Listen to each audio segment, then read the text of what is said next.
1, 2, 3, come on.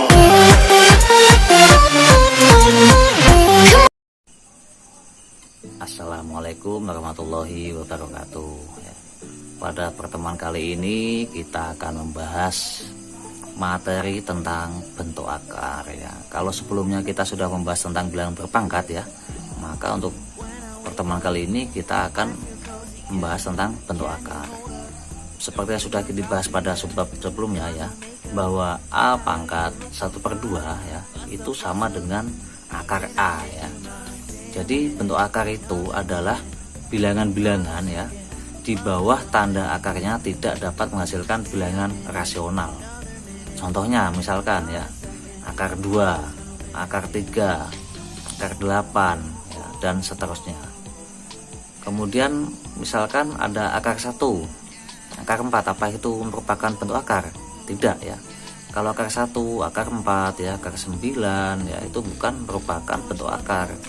Karena apa? Karena hasilnya itu adalah punya nilai dia ya. Misalkan akar 1 hasilnya 1, akar 4 hasilnya adalah 2 ya. Jadi seperti itu. Oke, sebelum kita mulai ke operasi bentuk akar, baik itu penjumlahan maupun perkaliannya ya, kita harus mengetahui cara bagaimana menyederhanakan bentuk akar ya. Jadi bentuk akar itu ya dapat disederhanakan dengan cara mengubah bilangan di dalam akar tersebut ya menjadi 2 bilangan, di mana ya bilangan yang satu dapat diakarkan sedangkan bilangan yang lain tidak dapat diakarkan ya. Kita lihat contoh, misalkan akar 32. Akar 32 kalau kita sederhanakan ya itu adalah menjadi 4 akar 2. Dari mana prosesnya ya? Nah, tentunya kalian penasaran. Jadi prosesnya kalian harus mencari yang satu itu adalah merupakan bentuk akar, satunya bukan bentuk akar ya. Jadi dari akar 32 tadi kalau kita sederhanakan prosesnya adalah dari akar 16 dikalikan dengan akar 2. Akar 16 itu hasilnya adalah 4, sedangkan akar 2 masih tetap ya, maka hasilnya menjadi 4 akar 2. Itu adalah hasil penyederhanaan dari akar 32. Oke, contoh selanjutnya misalkan akar 125 ya.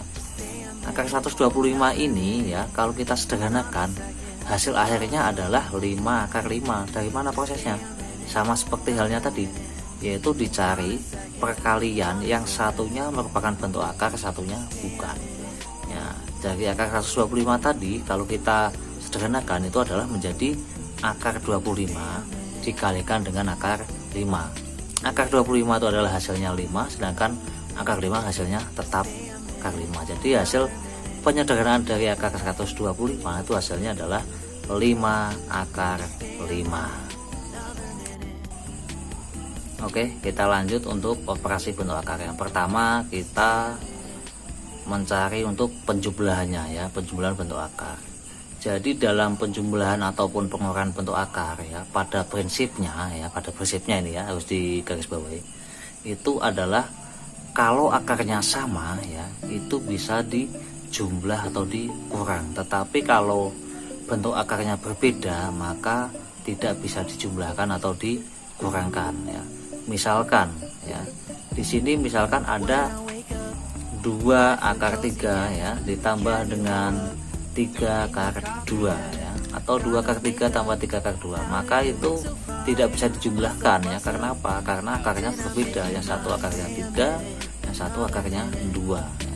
Kita lihat contoh ya, misalkan di sini ada akar 75 ya dikurang dengan akar 147 ditambah dengan akar 48. Nah, tentunya kalian bingung, ini akarnya semuanya berbeda. Gimana sih cara menjumlahkannya? Menjumlahkannya ya, ini adalah dengan cara disederhanakan terlebih dahulu. Seperti tadi dalam contoh sebelumnya ya, untuk menyederhanakan bentuk akar ya. Misalkan di situ ada akar 75. Akar 75 kalau kita sederhanakan itu adalah menjadi 5 akar 3. Prosesnya gimana? Prosesnya seperti tadi ya. Dari akar 25 kalikan dengan akar 3, maka hasilnya adalah 5 akar 3. Kemudian untuk akar 147 ya, kalau kita sederhanakan ya, itu menjadi 7 akar 3. Itu hasil perkalian dari akar 49 ya dikalikan dengan akar 3, maka hasilnya adalah 7 akar 3. Sedangkan akar 48 ya, kalau kita sederhanakan lalu menjadi 4 akar 3. Hasilnya dari mana? Dari akar 16 kalikan dengan akar 3 ya. Maka setelah akarnya sama semua, di situ ada akarnya akar 3 semua ya, di situ ya. Akarnya adalah akar 3 semua, maka bisa dijumlah atau dikurang. Tetapi kalau akarnya berbeda, maka tidak akan bisa dijumlahkan atau dikurangkan. Nah, setelah sama seperti ini ya, maka enak kita tinggal menjumlahkan. Tinggal 5 dikurang 7 ditambah dengan 4 kalikan dengan akar 3, maka hasilnya adalah 2 akar 3 ya. Sampai sini bisa dipahami ya. Oke, kita lanjut untuk perkalian bentuk akarnya ya. Kalau perkalian bentuk akar ini berbeda dengan penjumlahan dan pengurangan. Kalau perkalian bentuk akar, apapun bentuk akarnya walaupun berbeda ini bisa dikalikan ya. Misalkan di sini ada contoh, misalkan ada akar 7 kalikan dengan akar 6. Nah, ini kalau kita di penjumlahan, kalau dijumlahkan atau dikurangan tidak akan bisa. Tapi kalau di perkalian ini bisa dijumlah bisa dihitung ya. Jadi tinggal langsung dikalikan. Akar 7 kali akar 6 hasilnya adalah akar 42. Nah, kemudian contoh yang kedua, misalkan ada 2 akar 2 ya dikalikan dengan 3 akar 12. Maka cara menghitungnya ya itu adalah 2 itu dikalikan dengan 3, maka hasilnya adalah 6. Sedangkan yang bentuk akarnya tadi ada akar 2 dengan akar 12, itu tinggal kita kalikan juga menjadi akar 24, maka hasilnya adalah menjadi 6 akar 24. Oke, sampai sini bisa dipahami terlebih dahulu.